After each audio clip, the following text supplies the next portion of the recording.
Halo semuanya, kali ini kita akan belajar tentang perjalanan dakwah Nabi Muhammad SAW oleh saya sendiri, Ayu Arwan Temas, dengan dosen pembimbing saya yaitu Pak Yustizar. Oke, yang pertama sekali kita itu akan membahas tentang sejarah kelahiran Nabi Muhammad SAW. Nabi Muhammad lahir di Makkah hari Senin 12 Rabiul Awal pada tahun 570 dalam kalender Masehi atau 1450 tahun yang lalu. Rasul lahir dari ibu bernama Aminah dan ayahnya bernama Abdullah. Tahun tersebut juga disebut sebagai tahun gajah, yakni tahun ketika pasukan gajah di bawah pimpinan Abraha Habasyah tengah menyerang Ka'bah. Allah Subhanahu wa Ta'ala pun menghentikan aksi mereka dengan segala kebesarannya. Burung ababil pun datang menjatuhi batu-batu untuk mendatangkan wabah penyakit. Kisah kelahiran Nabi Muhammad ini ada di dalam surah Al-Fil yang memiliki arti tahun gajah. Rasulullah SAW lahir di masa ini dan dibesarkan sebagai anak yatim karena ayahnya Abdullah telah meninggal dunia sebelum usianya genap 3 tahun. Semasa kecilnya akhirnya beliau dibesarkan oleh kakeknya yaitu Abdul Muthalib. Dan poin yang kedua itu kita akan membahas tentang masa kecil Nabi Muhammad SAW. Nabi Muhammad dilahirkan dalam keadaan yatim di rumah Abu Talib karena tadi ya seperti kita ketahui bahwa ayahnya telah meninggal. Semasa kecilnya Rasulullah SAW tumbuh dan menjalani kehidupannya seperti pada anak umumnya. Adanya tradisi Quraisy pada masa zaman dahulu, pada hari ke-18 membuat ibunya harus menyembunyikan dia di pedalaman atau di sebuah desa. Tradisi Quraisy tersebut membuat Nabi Muhammad tidak bisa merasakan kasih sayang seorang ibu sampai berumur 8 sampai 10 tahun lamanya. Hal ini justru membuatnya berada di bawah asuhan Halimah binti Sa'diyah selama 3 tahun. Rasulullah menjadi anak yang tanggap, bersikap baik dan cerdas pada masanya.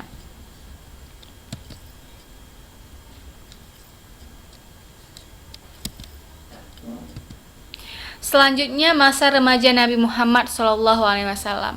Pada masa remaja, Nabi Muhammad terjaga dari perbuatan merugikan kawan sekitarnya. Sampai suatu ketika, Nabi Muhammad bercerita ketika 2 kali duduk saat mendengarkan pesta perkawinan di zaman jahiliyah. Allah justru menutup telinganya sampai tertidur dan terbangun esoknya. Setelah itu, aku tidak pernah lagi berniat mengikuti perbuatan buruk. Hadis Tirmizi. Tarbani. Nabi Muhammad yang menginjak usia 20 tahun di Mekah yang bertepatan peristiwa Harbul Fijar antara kabilah Quraisy dan melawan Qais dan Ailan. Selanjutnya adalah pernikahan Nabi Muhammad dan Khadijah. Banyaknya kegiatan perdagangan yang melibatkan mereka berdua membuat Khadijah merasa kian tertarik. Perempuan ini akhirnya mengutus seorang sahabatnya yang bernama Nafisah binti Umayyah untuk menyampaikan keinginannya yakni melamar Nabi Muhammad. Nah, Nabi Muhammad ini semasa maksudnya itu semasa remajanya itu beliau udah mengikuti Khadijah untuk berdagang. Dan kemudian Khadijah ini memberitahukan kepada Nafisah binti Umayyah untuk menyatakan keinginannya untuk menikahi Nabi Muhammad SAW. Nabi Muhammad SAW pun menyampaikan kabar gembira ini kepada paman-pamannya. Salah satunya yakni Hamzah bin Abdul Muthalib. Lantas mendatangi rumah Khuwailid bin Asad dengan Muhammad untuk melamar Khadijah. Nah, pada saat itu Nabi Muhammad dan pamannya datang ke rumah Khadijah untuk melamarnya. Maka menikahlah mereka berdua ketika Nabi berusia 28 tahun. Nah, selanjutnya itu adalah Nabi Muhammad mendapat wahyu pertama. Nah, sebelum menjadi rasul, Nabi Muhammad sudah mendapatkan beberapa karunia istimewa dari Allah Subhanahu wa taala, seperti wajahnya terlihat bersinar dan bersih. Hal ini nyatanya menjadi tanda kebesaran Allah yang menandakan akan datangnya nabi akhir zaman dengan kedudukan tertinggi sampai akhir zaman. Nabi Muhammad SAW mendapatkan sebuah mimpi ketika malaikat Jibril menghampirinya. Rasulullah pun sedang menyendiri di dalam gua Hira, tepatnya di samping Jabal Nur.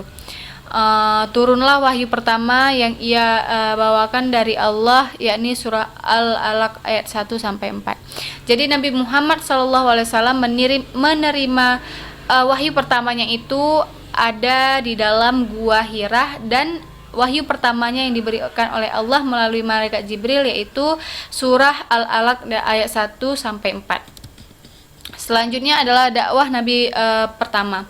Nabi Muhammad akhirnya memulai dakwahnya secara terang-terangan pada keluarga paling dekat, yaitu kalangan Bani Hashim. Karena Nabi Muhammad sendiri adalah kalangan Bani Hashim, hanya Ali bin Abu Thalib yang mau menerima dan memutuskan untuk beriman kepada Allah. Ali bin Abu Thalib ini kan pamannya tadi, jadi cuma dia yang mau menerima untuk memutuskan beriman kepada Allah, sementara Abu Thalib ikut melindungi Rasul saat berdakwah. Jadi pamannya sendiri itu melindungi Nabi Muhammad saat beliau berdakwah. Dakwah secara terang-terangan ini selalu mendapatkan pertentangan oleh kaum Quraisy. Bahkan beberapa orang menuduh Nabi Muhammad gila dan melemparkan kotoran ke tubuh Nabi Muhammad. Akan tetapi Nabi Muhammad tidak membalas kaum-kaum tersebut.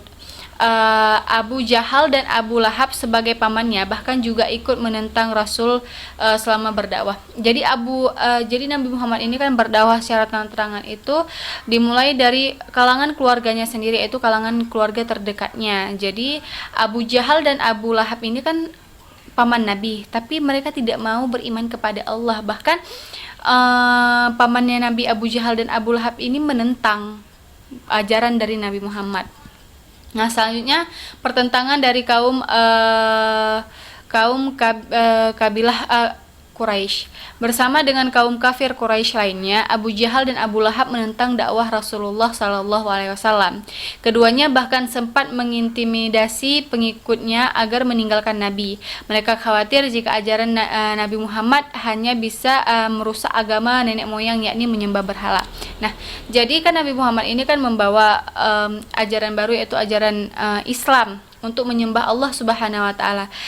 Tapi pamannya Nabi ini, Abu Lahab dan Abu Jahal ini menentang bahwasanya mereka tuh tidak mau mengikuti ajaran yang dibawa oleh Nabi Muhammad SAW. Ditakutkan kenapa? Jadi paman-pamannya Nabi ini mengintimidasi para pengikut Nabi Muhammad supaya tidak lagi mengikuti Nabi Muhammad. Itu karena kenapa? Karena mereka itu takut merusak agama nenek moyang mereka, yaitu menyembah berhala.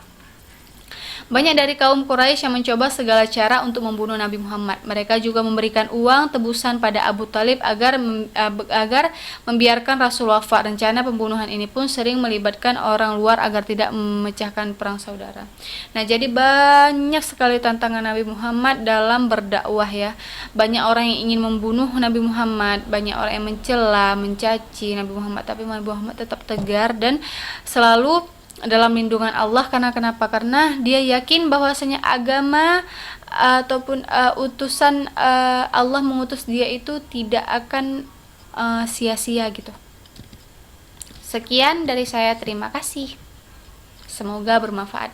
Oke, pesan dari saya untuk para penonton ataupun yang melihat video saya, semoga bermanfaat. Paling kurang-kurangnya kalian tuh tahu gimana sejarah Nabi Muhammad lahir dan bagaimana beliau menyebarkan dakwahnya secara terang-terangan dan ada juga secara sembunyi-sembunyi. Dan bagi penonton, apabila ada kesalahan di saya ataupun ada kekurangan, saya mohon maaf. Saya di sini hanya membuat sebuah video untuk tugas kuliah saya, yakni mata pelajaran MKSKI dengan Bapak Yustizar. Semoga video saya ini lebih kurangnya bermanfaat untuk kalian semua. Bye bye, terima kasih. Assalamualaikum warahmatullahi wabarakatuh.